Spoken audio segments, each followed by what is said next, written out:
আশা করি তোমার বিবেক আছে, মনুষ্যত্ব আছে। তুমিই গেছো আবেদন জানিয়ে, আমি স্বতঃস্ফূর্ত হয়ে তোমার স্ত্রীকে ফেরানোর জন্য এসেছি। কিন্তু এরপরে আমি কে দায়িত্বটা নেবো? উনি যে কথাটা ঢোকার সময় বলছিলেন, তুমি যে কথাটা বলেছো মেরে ঝুলিয়ে দেবে, হ্যাঁ তুমি মেরে শিক্ষক, তুমি শিক্ষক, তুমি একজন স্কুল টিচার, তোমার আন্ডারে বাচ্চাগুলো আছে। আপনি ওখানে যাবেন কি দেখবেন? তুমি আমার দেখো ভেতরের খবর সিসি ক্যামেরা ছাড়া কেউ বলতে পারবে না।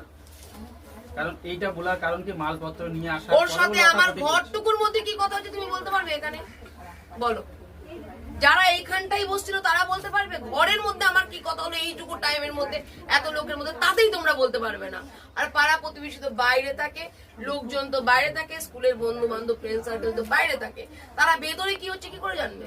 এই যে মারার কথাটা বলা হয়েছে মালপত্র নিয়ে যাওয়ার পরে, কেন বলবে?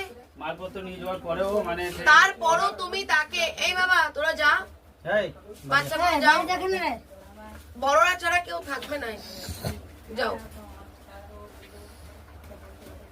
তারপরেও তোমার মালপত্র নিয়ে আসার পরও সেক্স করার জন্য ডাকো কি করে? আমি ডাকিনি, ওই দেখে আমাকে আমার ক্ষমতা আছে এখানে আসার।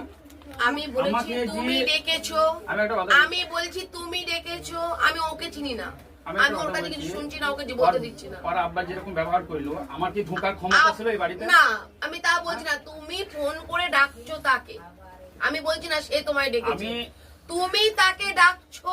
আমার প্রমাণ, আমি চাকরি তোমার এই বাড়িতে ঢোকার জন্য তুমি বলোনি।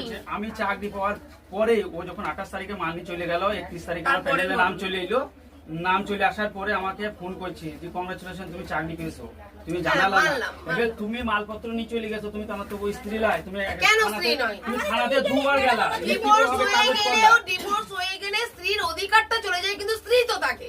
তাইলে এবার মালপত্র নিয়ে গেলা, মানে সমস্ত কিছু করলা, তারপরে তুমি বলো যে আমি মানে তুমি কংগ্রাচুলেশন তুমি চাকরি পেয়েছো, আমি আর ফোন তুললাম না। অভিনন্দন জানাতেই পারে, ডিভোর্স হয়ে যাওয়ার পরও স্বামী স্ত্রী মিলন হচ্ছে।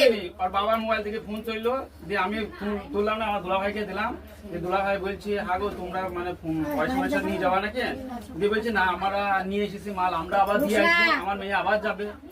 সেই দুদিনের মধ্যে কার মন চেঞ্জ হবে আপনি বলেন? যে 28 তারিখে মাল নিয়ে যাওয়ার পরে 31 তারিখে মানে আমি তোমরা ভালোভাবে তো একটাও রেকর্ড শুনলাম না যে বলতে পারো যে তুমি চলে গেছো। সেই মোবাইলটা এটা আমার নতুন মোবাইল, সেই মোবাইলটা ও রেকর্ডে যেগুলো শুনলাম, আমাকে তোমার একটা কথাও তো শুনলাম না যে তুমি বলবে যে তুমি চলে এসো, আমি তোমাকে নিয়ে সংসার করতে চাই। ওদের বাড়ি এসেছি, তোমাকে শাসন করব।